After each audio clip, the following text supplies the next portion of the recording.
পৃথিবী কেন রচনা করলেন? ভগবান এই জগতে এত এত জীব বানালেন, এত এত জীব জগৎকে তৈরি করলেন, সবাইকে আলাদা আলাদা কেন তৈরি করলেন? কেউ ছোট, কেউ বড়, কেউ রোগা, কেউ মোটা, কেউ সুখী, কেউ দুঃখী, কেন এরকম? আচ্ছা প্রভু, ভগবানের ইচ্ছেতে সবকিছু হয়।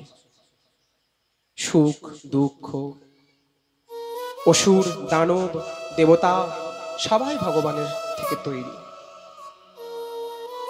যখন ভগবানের থেকেই সবকিছু তৈরি হয়, ভগবানের ইচ্ছেতেই সবকিছু হয়, তাহলে যখন ভগবত ভক্তরা কোনো দুষ্ট থেকে বা কোনো পাপী থেকে, কোনো অসুর থেকে, কোনো দানব থেকে কষ্ট পায়, দুঃখ পায়, তখন ভগবানই আবার চিৎকার করে কেন বলে, ইয়ে যথা মাম প্রপদ্যন্তে তাংস্তথৈব ভজাম্যহম যথা যদা হি ধর্মস্য গ্লানির্ভবতি ভারত অভ্যুত্থানম অধর্মস্য তদাত্মানম সৃজাম্যহম। পরিত্রাণায় সাধুনাম, আমি সাধুদেরকে পরিত্রাণ করার জন্য আসি। কেন বলে? আরে ভগবান চাইলে যখন ভগবানের ইচ্ছেতেই সবকিছু হয়, তাহলে ভগবানের ইচ্ছেতেই অনুযায়ী ভগবান তাহলে পাপকেই সৃষ্টি করতো না? বা যারা দুষ্ট ব্যক্তি, দুষ্ট প্রবৃত্তি, অসুর, পাপী, তাদেরকে তৈরি করতো না? তাহলেই তো আর কেউ কষ্ট পেত না। এই প্রশ্ন করলেন। মৈত্রেয় মুনি বললেন, মহাত্মা বিদুর, আমি জানি আপনি এই সমস্ত প্রশ্নের উত্তর জানেন। আপনি এত বড় বিদ্বান পণ্ডিত, আপনি এসব প্রশ্নের উত্তর জানবেন না? শুধুমাত্র জগৎকে জানানোর জন্য আপনি এই প্রশ্নগুলো করলেন, তাই না? বেশ, আমি উত্তর দেব। প্রথম প্রশ্ন, ভগবান হচ্ছেন এই জগতের নিয়ন্তা, জগতের মালিক। ভগবানের ত্রিশক্তি রয়েছে, অন্তরঙ্গা শক্তি, বহিরঙ্গা শক্তি, একটি মায়াত্মিকা শক্তি। এ হচ্ছে ভগবানের শক্তি। বহু বহু গ্রন্থে বিবিধ রকমের দেওয়া রয়েছে। ভগবানের অন্তরঙ্গা শক্তি কে? বলো না, শ্রীমতী রাধারানী। ভগবানের একটি স্বাভাবিক শক্তি থাকে যার নিজস্ব, আর বহিরঙ্গা শক্তিকে সাক্ষাৎ যোগমায়া। এই ভগবানের ত্রিগুণাত্মিকা শক্তি। ভগবানের ইচ্ছে অনুসারেই এই জগৎ তৈরি হয়েছে। ভগবান শুধুমাত্র সৃষ্টি রচনাকালে ইচ্ছে করেছিল, সেই ইচ্ছেকে যোগমায়ার সাথে সংযোজন করে যোগমায়া এই সমস্ত জগৎকে তৈরি করলেন। বললাম না কালকে, অতল, বিতল, তোলাতল, রসাতল, মহাতল, পাতাল, উপরে ভূলোক, ভুবলোক, মহলোক, সত্যলোক, তপলোক, জনলোক, কত কত লোক, এই জগৎ তৈরি হলেন। তাহলে তুমি বললে ভগবান সবাইকে একরকম কেন বানাই না? ভেবে দেখো তো একটু ভগবানের রচনাটা। এই জগতে কত কত মানুষ রয়েছে, এক আরব না কত আরব যেন মানুষ, মনুষ্য শরীর। কারো সঙ্গে কি কারো মিল রয়েছে? এত বড় শিল্পকার আজ অব্দি কেউ আছে পৃথিবীতে বা পৃথিবীর বাইরে ত্রিভুবনে? এত বড় ডিজাইনার কেউ আছে ভগবানের মতো? কারো সঙ্গে কারো ফিঙ্গারপ্রিন্ট ম্যাচ করে? করে না। ভেবে দেখো তো, কত জীব রয়েছে, সবাই দেখতে ভিন্ন ভিন্ন। বিদুর, কেউ নিজের নিজের শরীর ভগবান কারো কারো বানিয়ে দেন না। মানুষ সুখী, দুঃখী, খর্বাকৃতি, লম্বা, ছোট, বড়, সব নিজের কর্ম অনুসারে পায়। দুটো প্রশ্নের উত্তর এক জায়গায় দিচ্ছে। তুমি বললে না বিদুর যে ভগবান কেন পাপ তৈরি করলো, কেন ভক্তরা কষ্ট পায়? ভগবান এই জগতে অবতার কেন নেয় জানো? অসুরকে নিধন করার জন্য না, ভক্তকে সৃজন করার জন্য। মন দিয়ে শোনো জায়গাটা। ভগবান এই জগতে অবতার কেন নেয়? অসুরকে নিধন করার জন্য না, অসুর মারতে ভগবান আসে না, ভক্তকে সৃজন করার জন্য। এবার মনুষ্য যে দুঃখ পায়, কষ্ট পায় একে অপরের থেকে, এ হচ্ছে তাদের কর্মগত, তাদের কর্ম থেকে দুঃখ কষ্ট আসে। যে যেমন কর্ম করে তাকে তেমনটাই ফল ভোগ করতে হয়। এই যে আমাদের ভীষ্ম পিতামহ, ভীষ্ম ভীষ্ম পিতামহ ভগবান শ্রীকৃষ্ণের দ্বাদশ ভক্তের মধ্যে, পঞ্চভক্তের মধ্যে পড়ে। সবচাইতে প্রিয় ভক্ত ইয়ো ব্রহ্ম রুদ্র শুক নারদ ভীষ্ম মুখ্যই। কিন্তু ভীষ্ম পিতামাকেও এত কষ্টদায়ক মৃত্যু কেন বরণ করতে হয়েছিল গো? কর্মের জন্য। ভীষ্ম পিতামা নিজের 50 জন্ম পূর্বে একটি রাজা ছিলেন। 50 জন্ম পূর্বে, 50 বছর না, 50 জন্ম পূর্বে একজন রাজা ছিলেন। উনি যখন পথ দিয়ে যাচ্ছিলেন হেঁটে, তখন একটি সাপকে উনি তীর দিয়ে উঠিয়ে ফেলে দিয়েছিলেন। সেই সাপটি গিয়ে পড়েছিল কাঁটাযুক্ত একটি গাছের মধ্যে। সেই সর্পের সমস্ত শরীর বিদ্ধ হয়েছিল কাঁটা দিয়ে। তদরূপ সেই মৃত্যু, সেই সাপের মৃত্যু কর্মটি, সে অপকর্মটি তার পিছন পিছনে ঘুরছিল। আজ যখন সে ভীষ্ম পিতামহ হয়েছে, ঠিক সাপটি যেরকম কাঁটার মধ্যে তীরবিদ্ধ হয়ে মৃত্যুবরণ করেছিল, আজকে ভীষ্ম পিতামহকেও সেরকম তীরবিদ্ধ হয়ে একটি একটি শরীরের মধ্যে তাকে মৃত্যুবরণ করতে হয়েছে। এই কর্ম এমন জিনিস না, কাউকে পিছা ছাড়বে না। কেউ যদি সৎকর্ম করে সে সৎফল পাবে, কেউ যদি ভগবানের সেবা করে সে সৎ সেবাই পাবে ভগবানের মৃত্যুর পরে। কেউ যদি বৈষ্ণব সাধু মহাত্মা সন্তদের সেবা করে সে তদরূপ সেবকই হবে। কেউ যদি অপকর্ম করে তাহলে তাকে নরক ভোগ করতে হবে। এই আমরা কথায় কথায় বলি না, আমাকে বলে অনেকজন, আপনি কৃপা করুন যেন স্বর্গে যেতে পারি, স্বর্গে যেতে পারি, স্বর্গে যেতে পারি। আরে স্বর্গ কি বলতো? স্বর্গ হচ্ছে একটা খুব সুন্দর 5 স্টার রেস্টুরেন্টের মতো। মনে করো 5 স্টার রেস্টুরেন্ট কাকে বলে?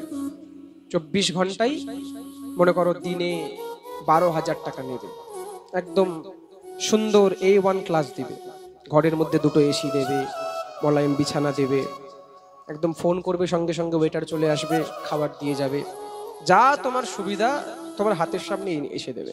এই হচ্ছে স্বর্গ। যতদিন তোমার কাছে পুণ্য সঞ্চয় হয়ে থাকবে, মানে অর্থ যাকে আমরা বলি, এই 12,000 টাকা রূপী পুণ্য সঞ্চয় হয়ে থাকবে, ততদিন তুমি পুণ্যগুলোকে খরচ করে করে স্বর্গে থাকো। ঠিক যখন রেস্টুরেন্টে যারাই তোমাকে খুব আদর সম্মান দিয়ে যত্ন করছিল, থাকুন আপনি আমাদের স্বামী প্রভু, হ্যাঁ হ্যাঁ স্যার ম্যাডাম, ঠিক যখন সময়টা পার হয়ে যাবে না 24 ঘন্টা, তারাই বলতে আসবে, হ্যাঁ আপনার সময় হয়ে গেছে, আপনি এবার আসতে পারেন। এবার তুমি যদি বলো না আমি যাব না, তখন ঘাড়ে ধাক্কা দিয়ে বের করে দেবে। ঠিক স্বর্গটা ওরকমই। এই পুণ্যগুলো যে আমরা জমা করি, এই পুণ্য খরচ করে স্বর্গে যেতে হয়। যখনই তোমার পুণ্য শেষ, তোমাকে ধাক্কা দিয়ে ফেলে যে কর্ম অনুযায়ী তুমি জনি পেয়েছো, নরকে তোমাকে ফেলে দেবে, কুকুরের জনিতে দিয়ে দিবে, বিড়ালের জনিতে দিয়ে দেবে। তাহলে কি করা উচিত? তাহলে পুণ্য কি করব আমরা? ভগবানের কাছে নিবেদন করব, হে নাথ, আমার কর্মের দ্বারা অর্জিত পাপ এবং পুণ্য আমি সব তোমার চরণে সমর্পিত করি। সব সময় আমার কিচ্ছু চাই না, শুধুমাত্র তোমার চরণের নিষ্কাম রতি চাই। এই হচ্ছে কারণ। কর্মণ্যেবাধিকারস্তে মা ফলেষু কদাচন। ভগবান বলেছেন যে কর্মের মধ্যে আমার কোনো হস্তক্ষেপ নেই, জীব যা চায় তাই করতে পারে, কিন্তু কর্মফল আমি তাকে দেব। তাই বিদুর, মানুষ যে কষ্ট পায় দুঃখ পায় এ নিজের কর্ম অনুযায়ী পায়। এখন যে কষ্টটি সে ভোগ করছে বা যার দ্বারা ভোগ করছে, একদিন সেও হয়তো কাউকে সেরকম কষ্ট দিয়েছিল, সে কর্মটি সে ভোগ করছে। এবার এখন যে তাকে কষ্ট দিচ্ছে সে এই কর্মটি আবার পরজন্মে ভোগ করবে। এই তো চক্র চলছে, কর্মচক্র। এভাবেই তো জীব চক্র চলে। প্রেম সে বলো। পরবর্তীতে যখন মৈত্রেয় মুনির কাছে আরো সৃষ্টি বিষয়ক প্রশ্ন করলেন, তখন মৈত্রেয় মুনি মন্বন্তরের ব্যাখ্যা করলেন। মন্বন্তর কাকে বলে? 60 সেকেন্ডে কত হয়? আরে বল না মাইয়া, 1 মিনিট। 60 মিনিটে, আমি একদম গোড়া থেকে বোঝাচ্ছি, 60 সেকেন্ডে 1 মিনিট, 60 মিনিটে 1 ঘন্টা, 3 ঘন্টায় 1 প্রহর। এরকম 4 প্রহরে 1 দিন, আর 4 প্রহরে 1 রাত। বেশ, এরকম 15 দিনে 1 পক্ষ, 2 পক্ষে 1 মাস, একটি কৃষ্ণ পক্ষ একটি শুক্লপক্ষ। এরকম 2 মাসে 1 ঋতু, এবার 3 ঋতুতে 1 অয়ন, আর 2 অয়নে 1 বছর, উত্তরায়ণ আর দক্ষিণায়ন। তাহলে ভাবলে 1 বছরের ক্যালকুলেশনটা পেয়ে গেলে। এরকম কলিযুগের বয়স হচ্ছে 4,32,000 বছর, তার মধ্যে কেবল 5,700 কত বছর এখন কেটেছে। দ্বাপর যুগের বয়স ছিল 8,64,000 বছর, ত্রেতা যুগে তার ডবল, সত্য যুগে তার ডবল।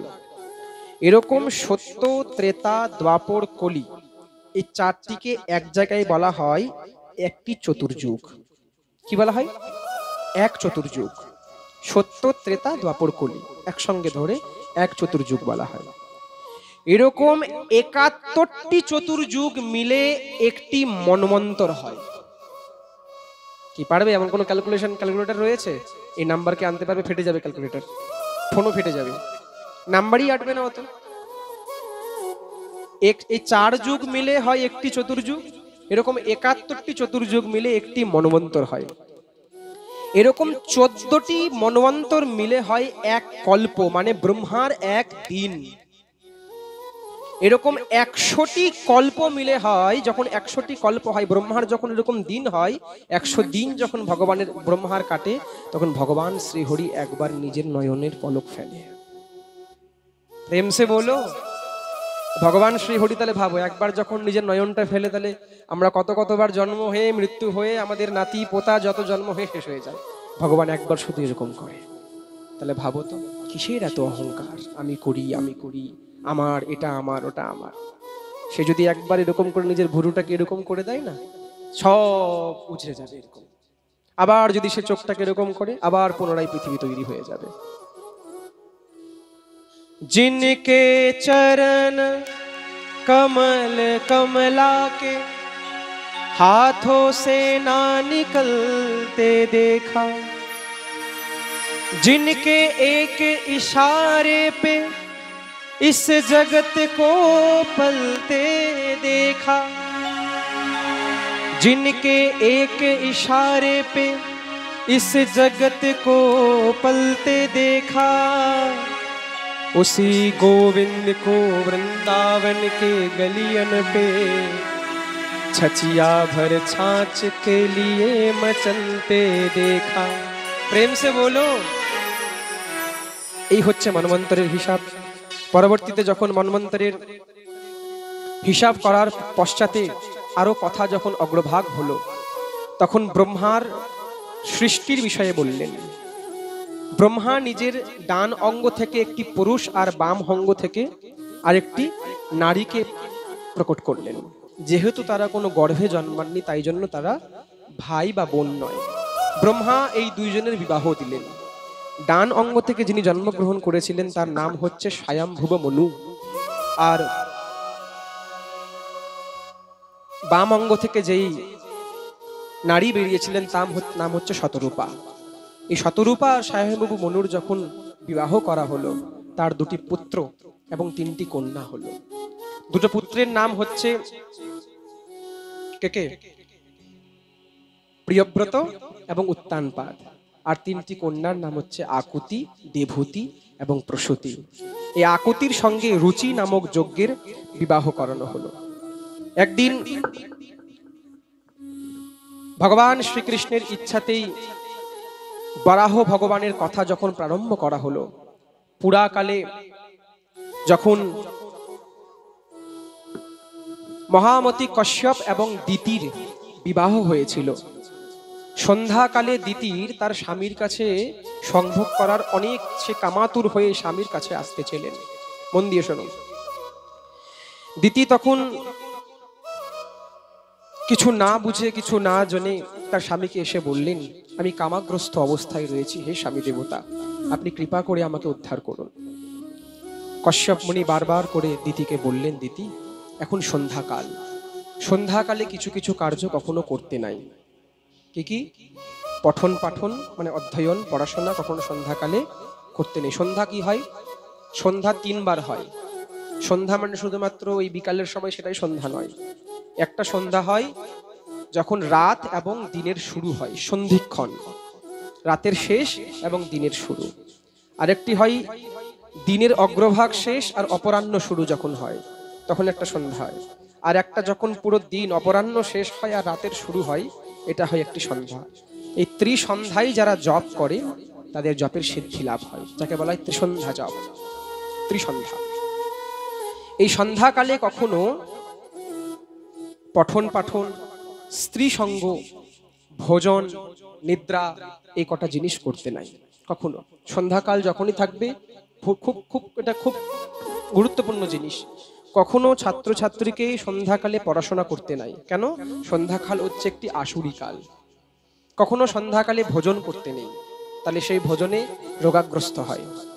কখনো সন্ধ্যাকালের খুব বেশি না, 8 ঘন্টার মতো সময় থাকে সন্ধিক্ষণ।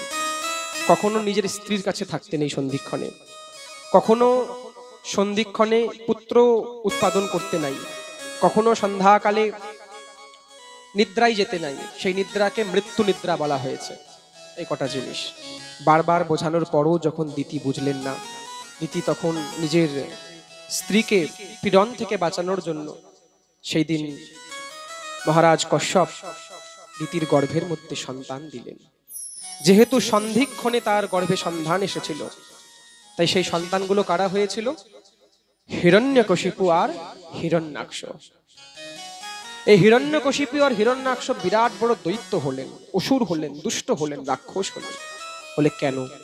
তখন প্রশ্ন জানতে চাইলেন। সুখদেব মহারাজ বললেন, শোনো, একদিন সনক, সনন্দন, সনাতন এবং সনত কুমার, এনারা কারা?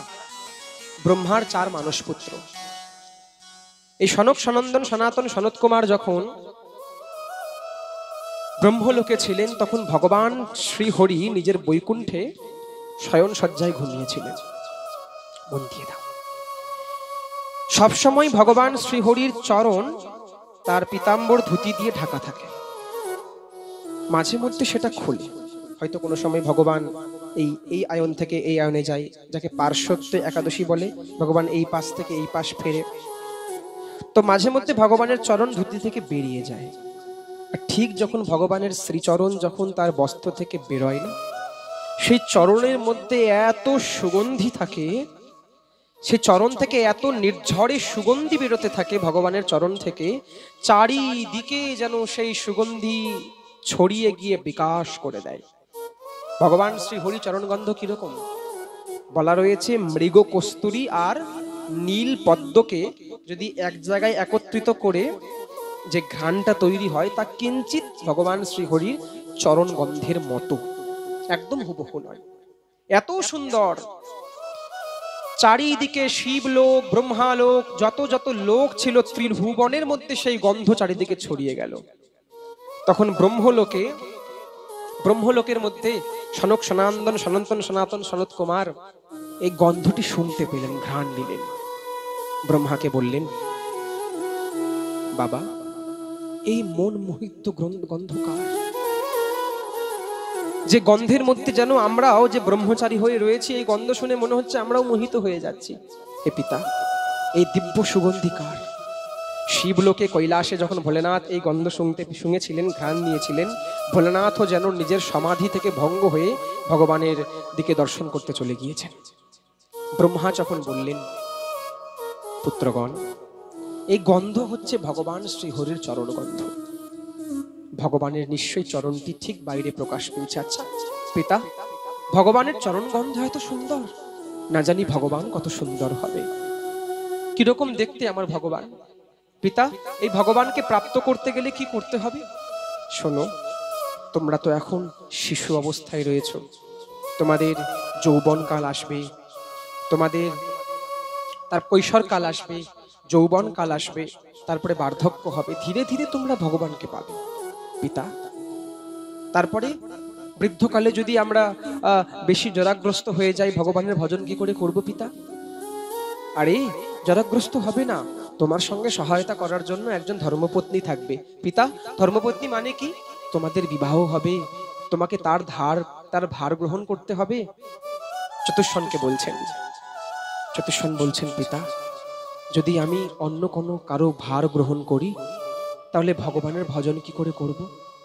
আচ্ছা পিতা, আপনার কাছে একটা জিনিস চাইবো। বলে কি?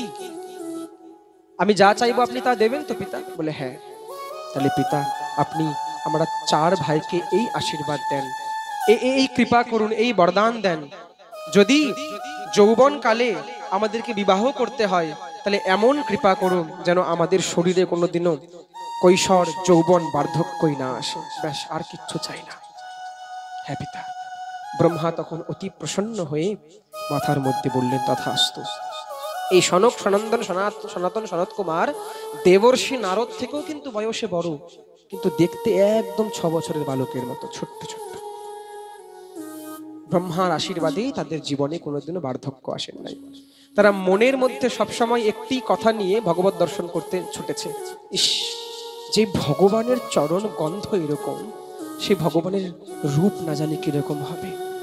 যে ভগবানের নাম এত সুন্দর, নারায়ণ, কৃষ্ণ, গোবিন্দ, মধুসূদন, মুকুন্দ, কেশব, মাধব, বৃন্দাবন বিহারী, কত সুন্দর না? ভগবানের নাম কেশব কেন গো? ভগবানকে কেশব কেন বলা হয়? আমার ভগবান রাধারানীর সেবা করে, কেশ সঞ্চার করে, চুল আঁচড়ে দেয় পিছন থেকে, তাই জন্য কেশের সেবা করে, তাই জন্য ভগবানের নাম হয়েছে কেশব। প্রেম সে বলো। তাই সনন্দন, সনত কুমার, সনাতন, সনক, এই 4 জন একটি গান করতে করতে যাচ্ছেন, ভজন করতে করতে যাচ্ছেন। हो नाम है तेरा तारनहारा, कब तेरा दर्शन होगा,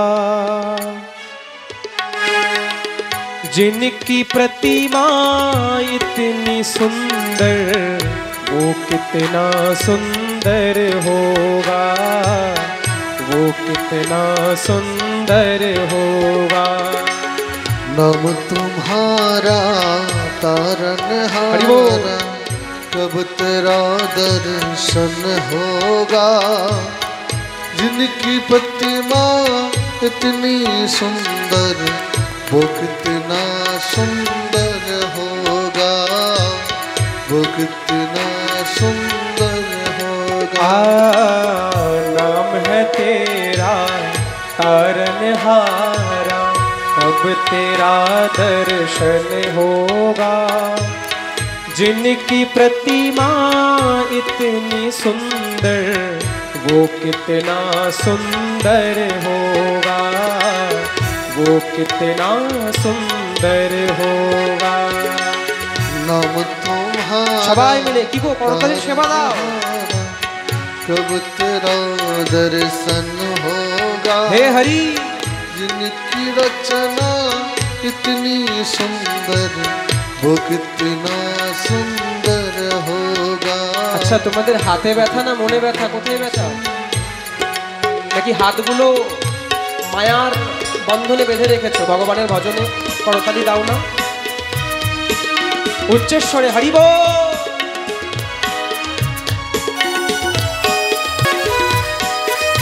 श्री राधे।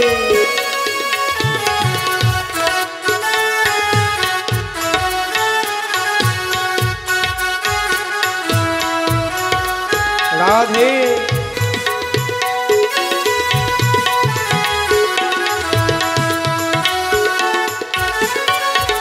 ओ तुमने तारे लाखों प्राणी, ये संतों की वाणी है। श्री राधे।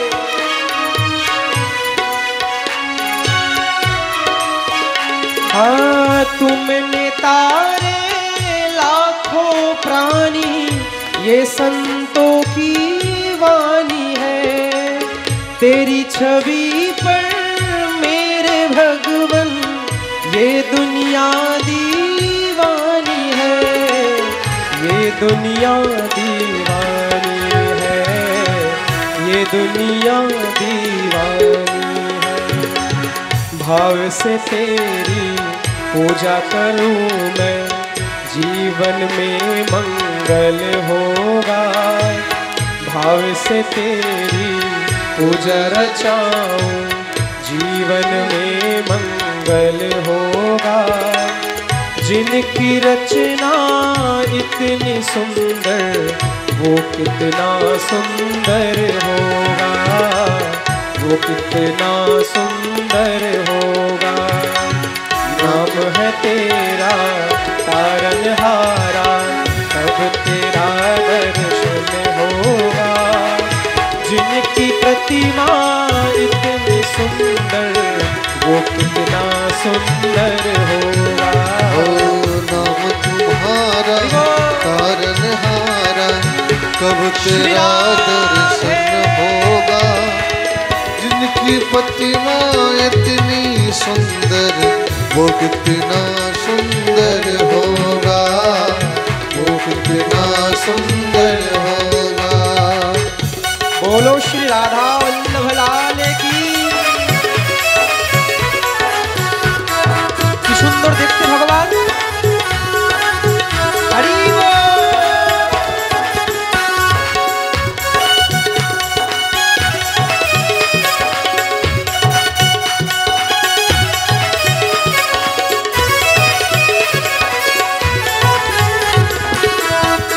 जय जय श्री राधे।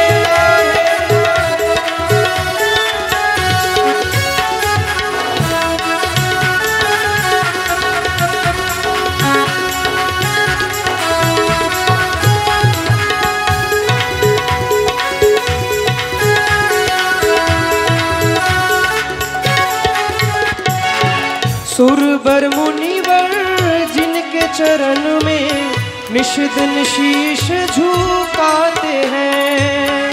सुरवर मुनिवर जिनके चरण में निषिदिन शीश झुकाते हैं। जो गाते हैं प्रभु की महिमा वो सब कुछ पा जाते हैं।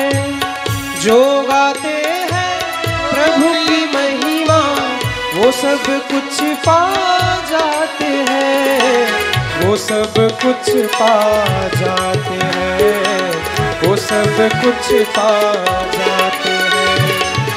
अपने कष्ट को मिटाने को तेरे चरणों में वंदन होगा। अपने कष्ट मिटाने को तेरे चरणों में वंदन होगा। जिनकी प्रतिमा इतनी सुंदर वो कितना सुंदर होगा, वो कितना सुंदर होगा। नाम है तेरा तारनहारा, अब तेरा